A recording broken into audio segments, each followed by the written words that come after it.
So for anybody who's not had the displeasure of meeting me, I want to reassure you folks of one thing about me, and that is I keep it real. But along with me keeping it real, I also keep it hood. And what I mean by that is I take great appreciation in where I live. So if I run into an issue that I see as, let's say, crackish, then I feel it's my obligation to repair that so that my neighborhood can have some pride. So today I want to introduce you to something that I ran into that makes life pretty easy. And you know I'm all about that. So I'll see you guys on the other side.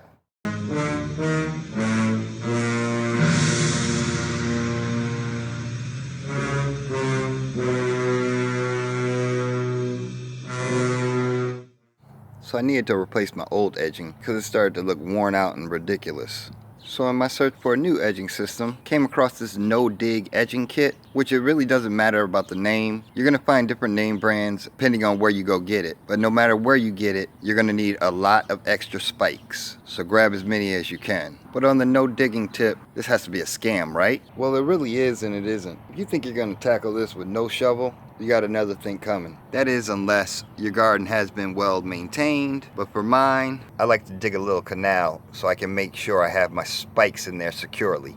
So obviously the first thing I want to do is go ahead and remove my old edging.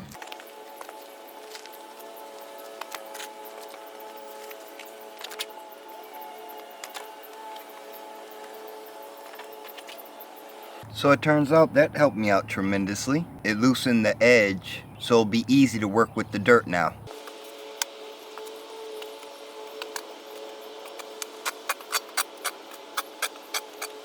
So on this step, you want to make sure you don't go too low. You want it to be set with the edge of the concrete here, because the edging is going to sit flat, and you want these tabs to be secured in semi-equal ground. Of course, over time with water and everything, you might lose a little something, but the initial set should be equal with the cement. So now I'm going to fill some of the dirt in.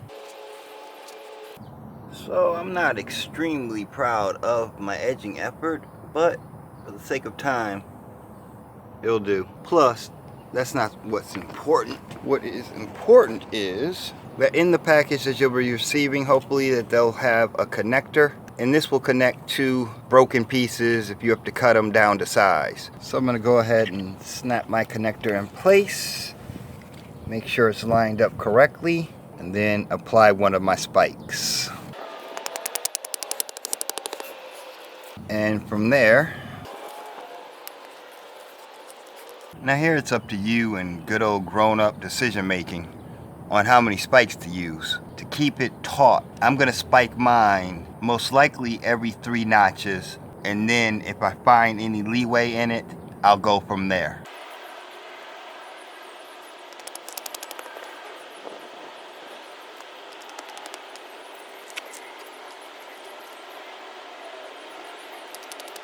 So from here you can see how many spikes I used.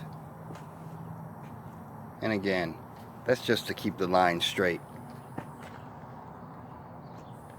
But I'm going to tell you, overall it gives off a nice crisp look, and I'm happy.